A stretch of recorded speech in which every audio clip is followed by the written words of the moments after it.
welcome to Eye on Horror, the official podcast of iHorror.com. This is episode 132, otherwise known as Season 7, Episode 13. I am your host, James J. Edwards, and with me, as always, is your other host, Jacob Davison. How you doing, Jacob? I'm doing quite well. I've been on vacation in New England visiting family and friends and getting into some spooky New England stuff. Are you in Gloucester? No, actually, I'm in Connecticut. Okay. I saw you posted somewhere from Gloucester, and the number of times I have said the word Gloucester because the new Cryto-Zoo is about the Gloucester sea serpent. And yes, I Googled it to see how to pronounce it because it looks like it's Gloucester. No, never say that. You will anger the townspeople. I knew better than that. I Googled it, and the little AI woman with the lips told me Gloucester. And I'm like, okay, cool. Let's get Correia in here before we get to talking about New England. Also with us is your other host, John Correia. How you doing, Correia? Doing well. That reminds me of that. I think it's a Reddit post where someone said, "What's the hardest thing to say?" And the first post was saying goodbye to a loved one, and then under it was Worcester. Oh no, it's Worcester. I think they meant like Worcester sauce. As what they meant. But yeah, no, in New England, it's not Worcester, it's Worcester. I was at Rock and Shock and at a Q&A, like somebody called it Worcester and the audience booed them. Boo. Oh, man. And if you're super New England, it's like Worcester. That's the other thing. Even regionally within New England, it's different because I was even afraid that the little AI woman with the lips was going to be wrong, and it's actually going to be Gloucester. But I'm like, nope. I'm going to pick one and stick with it, Gloucester. Hey, man. At least it's not as bad as like what should be Arkansas is Arkansas. Like how does that make any sense? Get out of here. I've heard podcasts that talk about. I live just a little west of El Cajon, which is it's kind of a suburb of San Diego, and I hear podcasts all the time say in El Cajon, California. I'm like, no, or La Jolla, no. Anyway, it's been a while since we talked. What's been happening with you guys? Quite a lot. Speaking of New England, while I was in Gloucester, there was a Vincent Price and horror art gallery at the Cape Ann Community Theater. It was like a small independent cinema, but yeah, Victoria Price herself actually christened it. And it had all this amazing art of Vincent Price and like Christopher Lee and classic monsters. And they did have a bunch of art of the Gloucester sea serpent, Nice. both classical and new.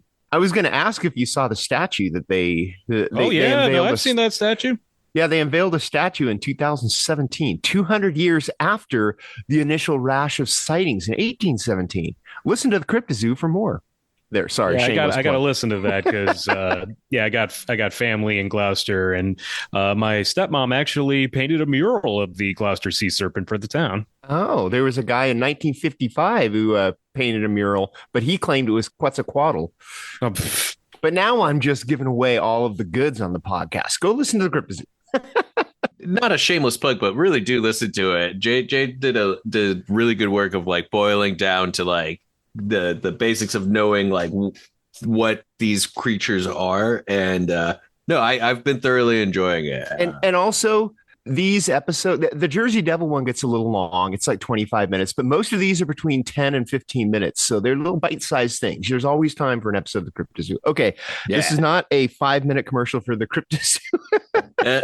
Yeah, but James, check out the pictures I posted from the gallery. I think you'd like the art of the Gloucester sea serpent. Cool. Yeah, I will. I totally will. What have you guys been seeing? I think the big release since we talked that I know we've all seen, Alien Romulus. Yes. Yes. Oh, man.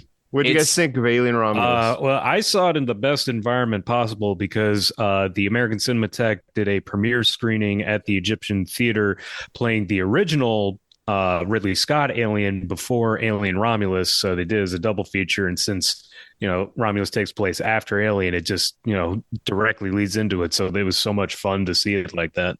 Nice. Yeah, it's definitely the summer of the R-rated Disney fan service hits, because between Deadpool and Wolverine and Alien Romulus, they're just giving the fans everything that's familiar. Really. I do have to say I think Romulus did it better in that like it was very fan servicey. It had all the moments that you've seen before, that you've had before, but it kind of did its own spin on it. So Not all that landed with me. I'll get into it. Go ahead. But yeah, Yeah. some of the fan service didn't quite hit with me. yeah, but I really had a lot of fun with it, man. That was just a fun movie. Yeah, no, I'm kind of with Jay that some of this fan service felt too tacked on. I also kind of felt almost like they were studio, additions, just to make the point home. But overall, though, just people have to separate that from the movie itself, because the movie itself is awesome. You got a bunch of struggling 20-somethings on a space station that's filled to the gill with aliens. What's not to love? I didn't love it. I liked it just fine. I actually watched all the Alien movies leading up to it, and I mean it's a topic for another time. But Covenant is really underrated. I think Covenant is a pretty solid movie, but Thank you. I think Romulus kind of it's middle of the road. I mean, it clearly isn't as bad as Resurrection or 3, but it's kind of middle of the road. And my issue with it is I really like the first half, like the setup of the thing. The reason they're getting up there. Basically, like Jacob said, these 20-somethings, they want to go up to this ship because they want to steal the cryo pads or whatever they sleep in, because they want to get to another world. And of course, the ship that they go to is overrun by aliens. And I really liked the first probably half. And then it felt like they were just throwing everything they could into this movie. And this is some of the fan service that we were talking about. It didn't all stick with me. It just felt like it was like a kitchen sink movie. And then it's probably an unpopular opinion, but the big baddie that they fight, I thought was just ridiculous. I'm like, come on, you guys, really? Anyway. Though I do also appreciate all the practical effects, like the animatronic alien. So it did look cool as hell. I really appreciated the world building and leaning more into Wayland Enterprises, showing the mining world, showing like, oh yeah, yes, yeah. Because at the end of the day, the real villain of the Alien franchise, all the movies, has been Wayland. Wayland Yutani. Wayland Yutani. There we go. The xenomorphs have always just been an id. It's been just a creature that's kind of caught in it. If Wayland Yutani wasn't, messing with them, we wouldn't be having these issues. So I really enjoyed like seeing like the actual real world, like economic, outside of just like people on ships, effects of it, more so like seeing, people's like contracts being extended and dying in the mines. I enjoyed that evil corporation. Wayland Yutani building better worlds, baby. Yeah.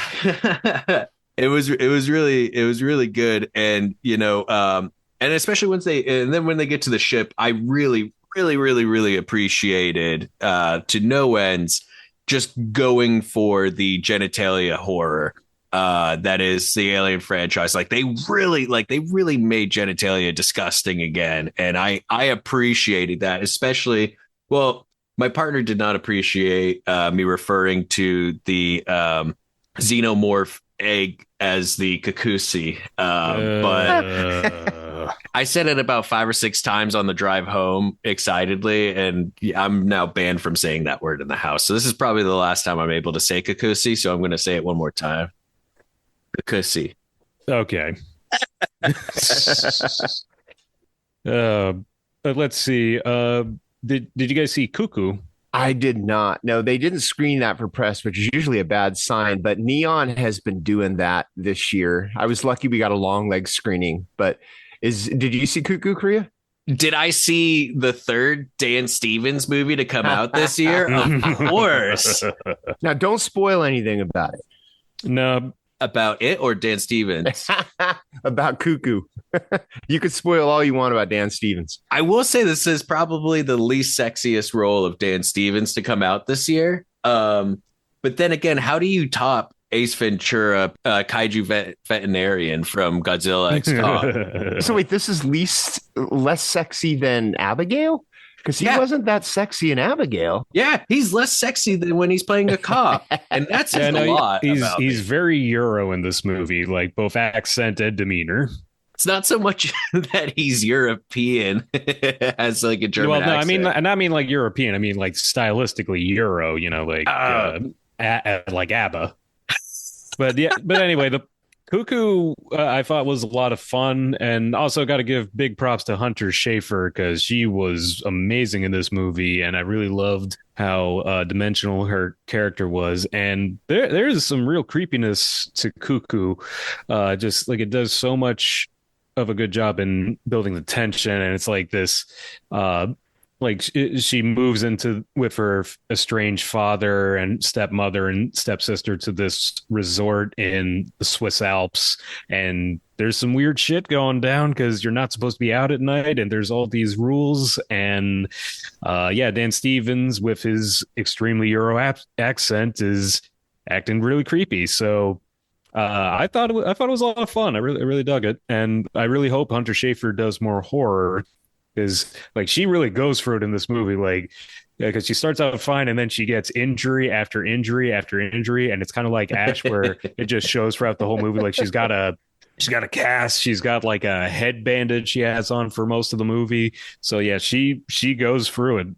Again, don't want to spoil anything, but when they do go into why the movie's called Cuckoo, it just adds a really twisted meaning to the movie, and I dug it. Also, I love that people are comparing it to Dario Argento's Phenomena, which I get because it does kind of feel like a spiritual sequel or kind of connection there. Just kind of like Hunter Schafer to Jennifer Connelly. But yeah, no, I guess this wasn't Dan Stevens' sexiest movie this year, but he did get to do some cool stuff, and he got to be a real creep, so always down for that. Well, I don't want to say that Cuckoo wasn't sexy at times. I'm just saying Dan Stevens' role wasn't that. He was. Well, no, that's what I was saying about him. That's what I was saying. Yeah, I mean, no, I loved Cuckoo. I thought it was really solid. I think my only gripe with Cuckoo isn't really with Cuckoo. It's just the worry.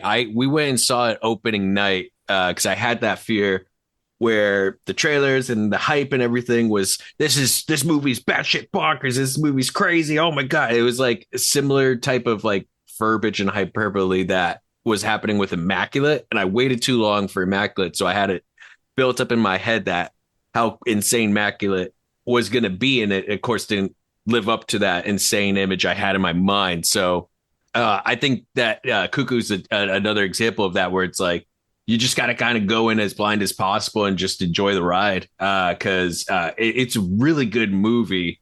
But some of those reviews made it sound way more insane than it really was. It's still pretty crazy. And some of the stuff they pull off and some of the things they do in it are really effective and pretty crazy. But like, yeah, it's not, you're not going to be hit in the face with insanity the entire time. Like, it's just a really solid film, you know? But Hunter Schafer, yeah, I give her all the role. I never watched Euphoria, so I didn't know about Hunter Schafer until this movie, and she was phenomenal at it. Isn't Sydney Sweeney also from Euphoria? Yeah, the Euphoria kids are all growing up. I was gonna say that's a pretty impressive little cast there. Well, Sydney Sweeney's not in this one, but yeah. You meant Euphoria. I mean Euphoria, yeah, because Sydney Sweeney's busting out. Yeah, as well. And that Zendaya's in a couple of movies too. I didn't know Zendaya was in Euphoria as well. Oh, I was being sarcastic, but yes, she is. Oh. Yeah, she's the lead in it. Yeah. Yeah. Okay. I haven't watched Euphoria. And that guy from Saltburn, Jacob, the main guy, Jacob Elordi. Yeah. He's in Euphoria as well. There's a bunch of people. The guy who was in Abigail, the one who passed, he was Euphoria as well. Yeah. The young one. Anyways, yeah, I haven't watched Euphoria, so. But anyway, what we're saying is that more Euphoria actors should do more horror, and also Hunter Schafer is doing that new mysterious horror game by Hideo Kojima with Udo Kier. So you got something. Ooh, that sounds dope. What about, we're going way back kind of right now. Did you guys see Trap? Fuck yeah, I saw Yes. Trap. Okay. Fuck First yeah, of I all, saw Trap. you guys know that I'm a Shyamalan fanboy. And so I loved Trap. I thought the Trap was awesome. I think that if it was not a Shyamalan movie, I wouldn't think it was as awesome. It definitely had the Shyamalan stamp.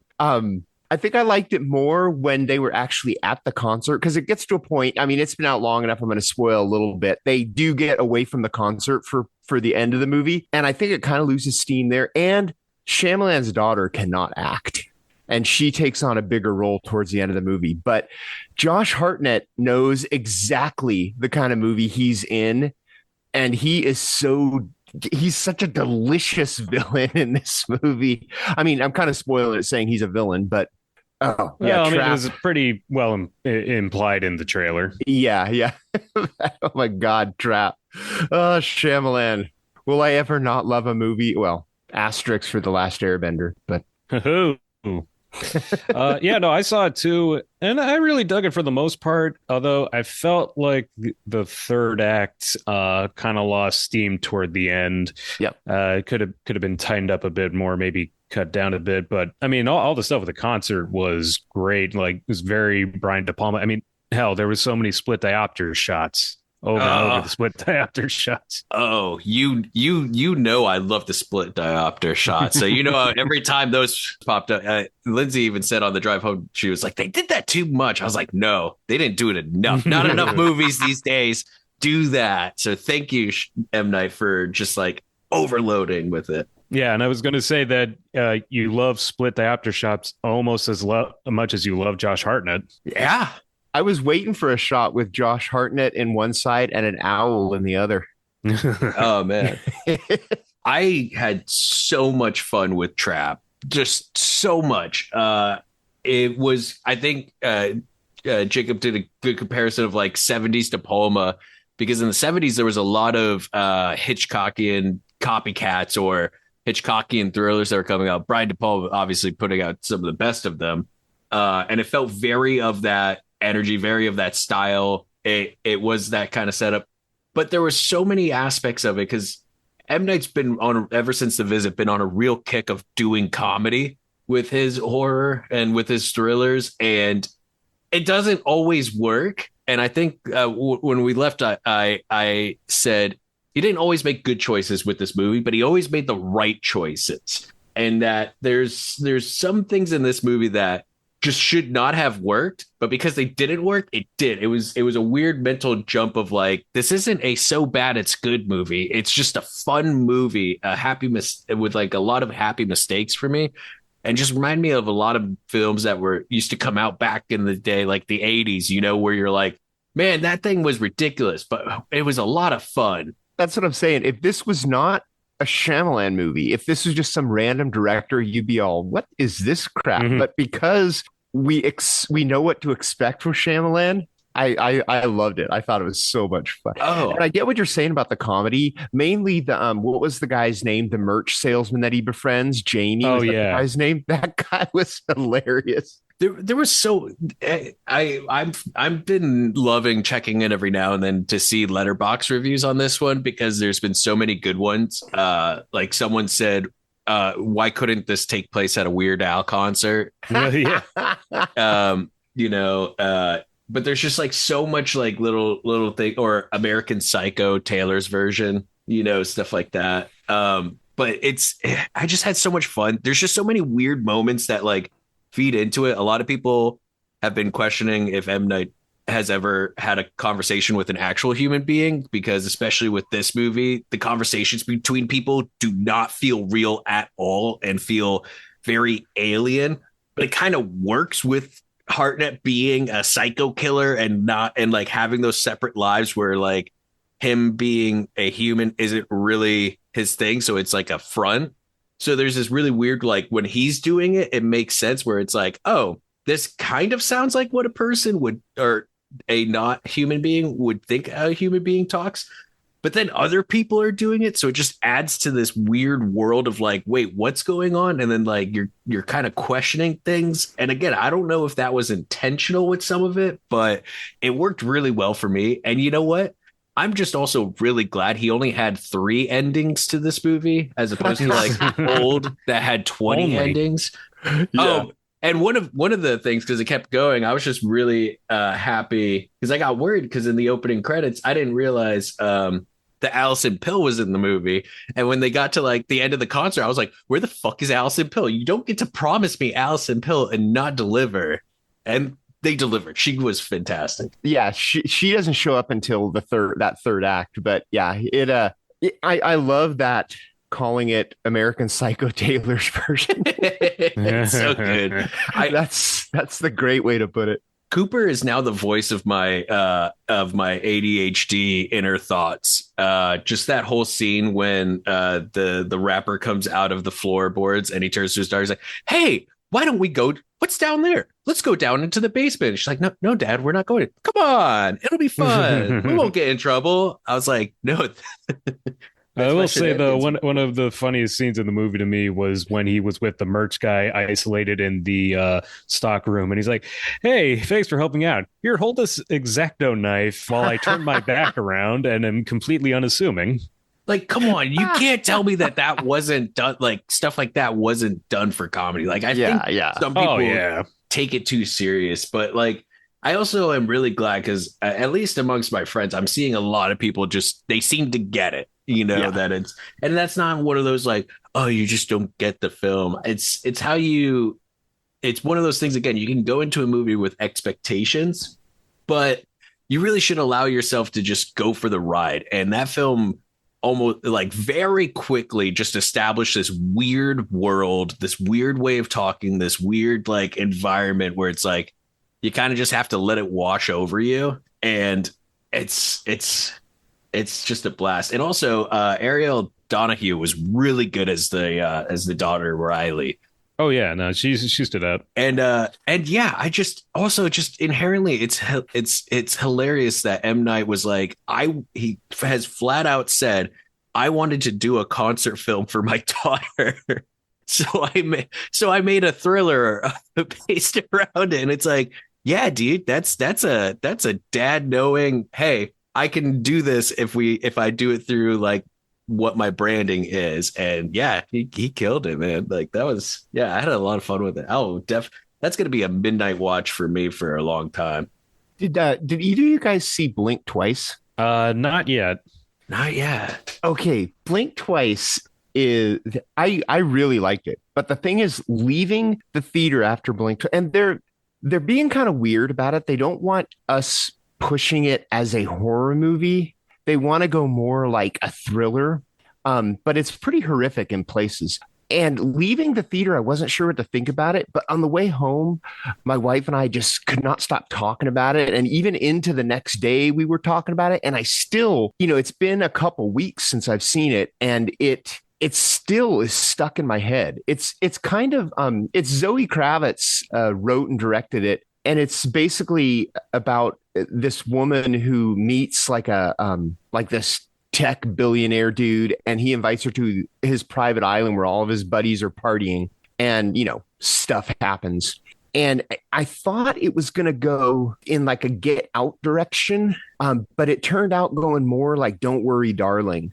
And that's all I want to say, because there are a lot of fun twists in it that are just better experienced, yourself. But it is, it's really, it's a thinker. It really, like, I need to see it again, because there are little things that I think you'll pick up on a second time through that makes sense toward the, because it's one of those movies where the whole time I'm like, oh, please make this make sense. Please make this make sense. And they pretty much make it make sense in the end. I think it went one scene too long, meaning like the very last scene to me felt a little tacked on. And when you see it, you'll know what I mean by that. But it's a pretty impressive movie. I'm a little bummed that it hasn't been getting, it's not been doing super well at the box office, but it's It's a if you like that kind of Get Out kind of thing, although they don't go full Get Out, like I thought they were gonna do. There's a point in the movie where I'm like, okay, this is Get Out, and then about 10 minutes later, I'm like, oh, okay, it's not Get Out. You know? I'm just disappointed they didn't release it under its original title of Pussy Island. I think is that really what the original title was? Yeah, that is true. Oh, I didn't. Oh, wow. Okay. that is what Zoe Kravitz called the movie. That is what she was shopping it around as. And the studios, well, frankly, pussied out and said, no, we can't release it as Pussy Island. And it's like, no, yes, you can. Yes, you can. We just had a hard hitting genitalia horror like slap us in the face and wiggle around or a few weeks ago. We could handle that word in a title. Come on. But also marketability, whatever. But yeah, no, I do really want to see it. I just was too preoccupied this weekend, unfortunately.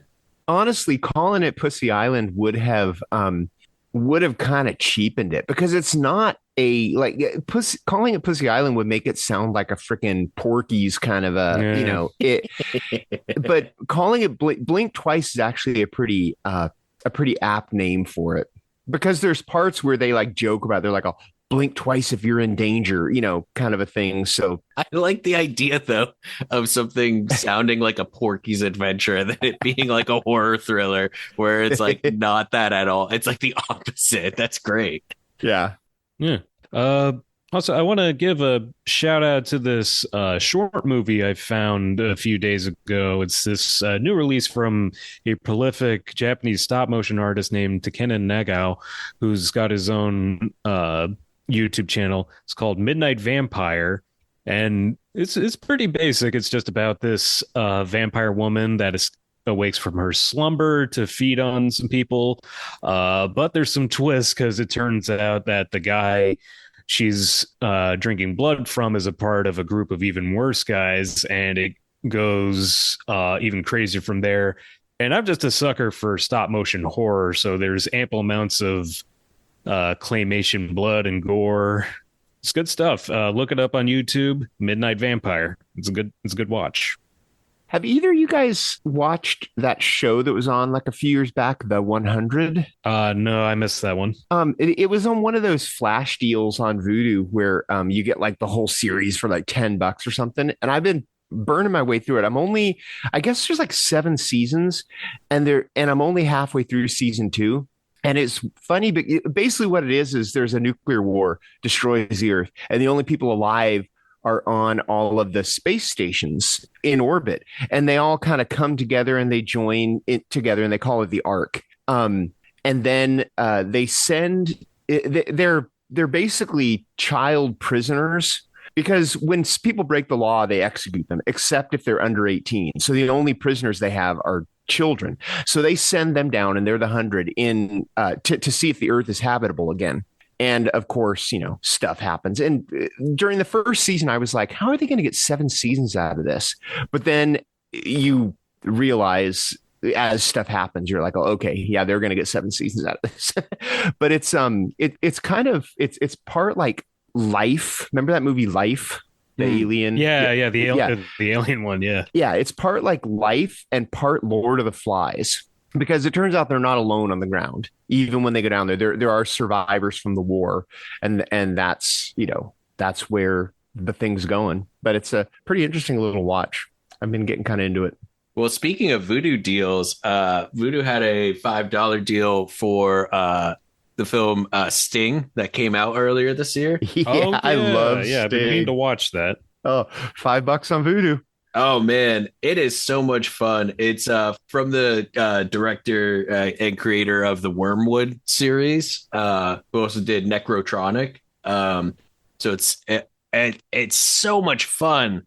Wait, Jacob, I thought you did see Sting. No, I did. I saw Infested. That other spider one. Oh, that's right. With so many good Yeah. spider movies coming out this year. Oh, goodness. Infested and Sting came out about the same time. So yeah, Yeah. because we joked about what a good year it is for mutant spider movies. Well, I also had a moment because I was like, wait, yeah, isn't this director going to go do an Evil Dead spinoff? Because apparently there's like 3 Evil Dead projects in the works right now. So I got real excited about that. But that's not this director. That was Infested. Anyways, Sting is so much fun. Yeah, as Jay said before, like with the mutant spider, is from outer space. It's I mean, just so much of it. There was a lot of Evil Dead influence with it as like a horror comedy. But it reminded me also a lot of Unknown Origin. Ooh, that's a good one. Yeah, I when the movie ended, I was like, these would make a great double feature of just people going nuts in an apartment building with like a creature. But it was just so much fun, so funny, and like it's one of those rare examples where the child character was actually really well written and wasn't annoying. I've been encountering that too much lately with various things where I'm like, yeah, it was good, but the kid was not written well. But Aaliyah Brown as Charlotte was just because, of course, Charlotte. It was just phenomenal, and the practical effects were awesome. The setup was great. There's a really great bit with the family's grandmother having amnesia, and so the movie opens up or Alzheimer's, so she keeps forgetting. But the movie opens up setting up like she calls an exterminator, and and the exterminator comes and he gets eaten by or attacked by the spider, and then she sits down and then hears a noise on the wall and gets back up and calls another exterminator. And it's like, is she just like bringing exterminators to this house or to this apartment and they're getting killed by spiders? And it like just establishes like the horror and the comedy of the movie so well. They go on to explain it and do more with that. But yeah, it's such a fun movie. Like it's $5. It's well worth the price of admission. Alila Brown, the actress, she was young Furiosa in Furioso. She was the young before she became Anya Taylor-Joy. Which Lindsay pointed that out. I was like, and Lindsay's like, oh, you didn't recognize her? I'm like, no, because they CG'd and AI'd around her face. She got older. They like helped make it look more like Anna Taylor. I think it was the older actress they did that with, but yeah, no, Sting is a blast. Highly recommend.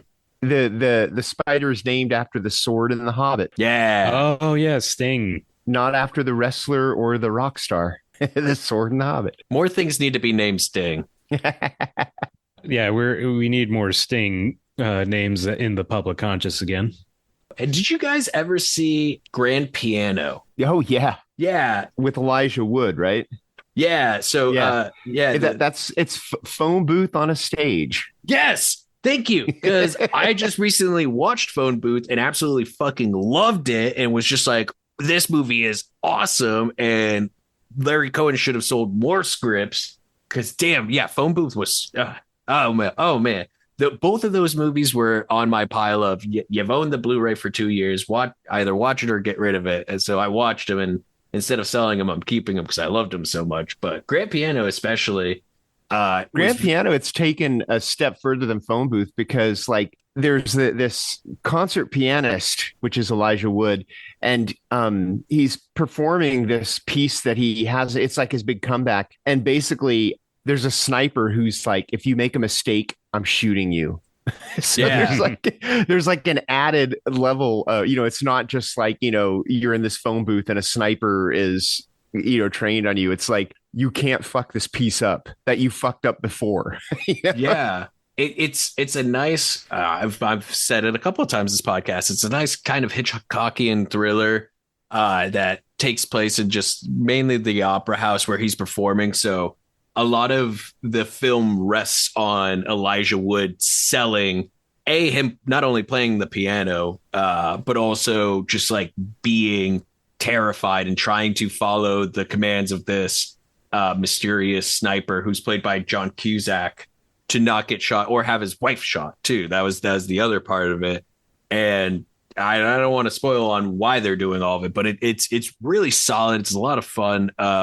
and it was written by Damien Chazelle before went on to do Whiplash. And so, yeah, he loves torturing musicians. I don't know what he has against musicians, but he loves putting them in rough situations, whether it's Whiplash or Babylon, Elijah Wood and Miles Teller should form a band. Damien Chazelle will write their music. And they'll spend millions of dollars to make it. Yeah. But it's really solid. I highly recommend finding it somewhere. It came out in like 2013. So, it was during that Magnolia Magnet era of like them just putting out a lot of genre films. And I was pleasantly surprised. I thought it was going to be a fun background movie while I was working on stuff. And I ended up putting down all my projects to watch it. Yeah, it's pretty engaging. I mean, surprisingly so. I mean, it's not just him sitting at a piano the whole time. There are parts where it goes to different parts of the theater. So it's not, I mean, it sounds boring to say, oh, this guy is playing a piano with a sniper on him. No, there's a lot more to it than that. But even so, like the camera work in kind of taking on that challenge of it being so centered around him playing the piano was done really well. And John Cusack does a really good job, and Alex Winter too. It was just so great seeing him pop up. Like every time he popped up, a huge smile went on my face, and I was like, you know what? I think I do need to rewatch the trilogy again. Which, by the way, in my house, I refer to the trilogy as the Bill and Ted trilogy. I know some people might be like, "Oh, is it Star Wars? Is it Lord of the Rings?" No, it's Bill and Ted. On my end, I watched Hundreds of Beavers for the 4th time this year, introducing it to some friends of mine from high school. They are single-handedly getting their budget back due to your viewings. Yeah, no, I'm the Hundreds of Beavers preacher. I'm introducing the word of Hundreds of Beavers to all my friends and family. The people must know. You're just going door to door. Have you heard the good word of Hundreds of Beavers? Exactly. But no, I mean, it was just so good. Like we were just hanging out at my friend's place, having some drinks, and during the scene where he's got that one beaver tied to a boulder, and then he goes, "Oh shit!" and the beaver starts swinging the boulder around. We lost it so badly. We laughed so hard. Like one of my friends was rolling on the couch. It's just such a fun group movie. It's a ridiculous movie, which is that's why it's so good. Yeah, that's what makes it fun. I think in a group, probably. All right. It's just so like just this mixture of like have you not seen it, Korea? No, and I've heard so many good things, and I just looked it up on Vudu, and it's $8. So I was like, all right, we'll do it. Because dude, yeah, no, you absolutely have to see it. Yeah, we rented it for $3 off of Amazon. Yeah, but now I can own it for $8. Oh yeah, no, there you go. It's worth owning. It is. Oh yeah. I was waiting for it to be available to own, because it has been available to rent for like 15 and things of that nature. And I'm just like, when it's available to own, like I'll pay $15 to own, but it going for $8 on Vudu right now, hell yeah. So I will be watching it soon. I'll see. Who knows? Maybe I'll become a convert and be a disciple of Hundreds of Beavers soon. It's just the perfect mix of Looney Tunes and freaking Mario Brothers. And like Buster Keaton, silent era slapstick. Just watch it and send me a review. You will not be disappointed. I'm curious, has anyone watched Borderlands? I did. Oh, I did. Jay, did you see? I did not know. No. Oh, Jacob, what did you think of Borderlands? Well, did you see Borderlands? I did not. I've been curious on what other people have. I was waiting for the reviews. The game series never appealed to me. And that's mainly just because like RPGs are really hard for me to get into. Well, it's not even really an RPG. It's a first person shooter with like loot mechanics. Yeah. It's the massive customization and stuff like that. Like, I'm an old man when it comes to video games. I kind of need to like be set on a specific path. I think like I either need to be able to full ADHD out or not at all. And so stuff like Skyrim or things like that, where there's too much customization, my ADHD goes too hard, and I will spend like days just like customizing one stupid thing. And I can't do that with my life. It's I know me too well. But yeah, no, the games just never really appealed. But I mean, an action comedy with Kate Blanchett, I was like, it piqued my interest. The cast is incredible. Yeah, even with the cast though, this movie was awful. I'm sorry. This was not a good movie. Oh man, it's a mess. It just feels, because the problem is that it just felt like such a paint by the numbers, like test audience churned out film. And like I played the games, and it just boggles the mind, because there was a lot of material they could have mined from in order to make a pretty fun action sci-fi adventure movie, but yeah, no, they whiffed it. They whiffed it hard. And I'm usually pretty forgiving, especially with these types of movies, but oh man, it was not that good. And not gonna lie, I even toked up before the movie to help with that, but yeah, no, it just didn't really do it for me. Very poorly written. And I mean, yeah, it has an amazing cast, but it just really didn't have a lot of material to work with. And yeah, like all the characters aren't really developed or written that in, even though like in the games, they have better development than in this movie. And yeah, there's so much they could have done to make it fun, or to just really go to town with the effects. And the other thing is that it was downgraded PG-13. I think it was originally supposed to be R, down to PG-13, so they had to tone down the violence, which is ridiculous for a movie like this based off of Borderlands. But on the plus side, I got that sweet claptrap popcorn bucket, so it makes me wonder if Kate Blanchett and Eli Roth are drinking buddies, and because she clearly lost a bar bet to him. She did the house with the clock in its walls before, so yeah, her and Jack Black had prior experience with him. And also, that's the other thing too. I heard that Eli Roth dropped out or like left early to do Thanksgiving, and Tim Miller, from Deadpool, had to ghost direct the rest of the movie. Really, I didn't know that. Okay, I mean that's what I heard. Yeah, because Eli Roth's name is still on it. Yeah, no, he's still the credited director, but yeah, I heard that. Like somebody has to do a deep dive on the production, because it sounded like there was a lot of trouble production in this production. That the documentary about the behind the scenes is probably more interesting than the movie. Yeah. Which, speaking of troubled productions and troubled getting off the grounds, I can finally talk about a movie I saw earlier this year. Yeah, oh boy. Has your embargo lifted from 3 months ago? I don't know. But you know it's what? Out, so you can talk about it. It's out. It's out. So I guess I can admit that I saw the new Crow movie, and oh yeah, boy. Things I liked about it. There's some really great action scenes.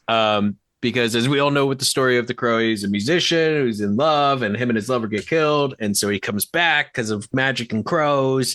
And becomes a spirit of vengeance. I really liked that in this new Crow movie by Rupert Sanders with Bill Skarsgård, that they really leaned into with the revenge, that he's not a trained killer. He's not a fighter. He's not anything. He's just a Machine Gun Kelly, Jared Leto, Joker looking motherfucker, and so he doesn't really know how to fight. So there's some really good fight sequences that, like, the setup and like how it's playing out feels like a John Wick type fight scene, but he has no idea what he's doing. So he's just getting the shit beaten out of him and shot up, and he's kind of almost winning because he just can't die. And I really appreciated those aspects. It's the Homer Simpson. Just let them punch you until they get too tired.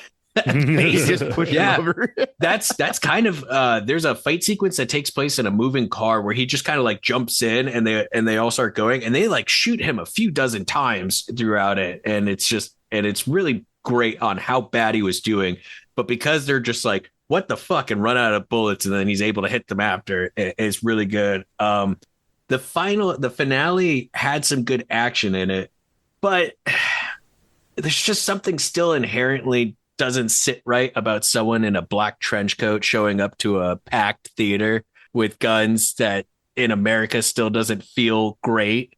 He comes off more Columbine shooting than like anti-hero with that. The action is still really good. There's a lot more of, getting fucked up and then not being able to die, so coming back. But like, outside of that, the mythos is very muddied.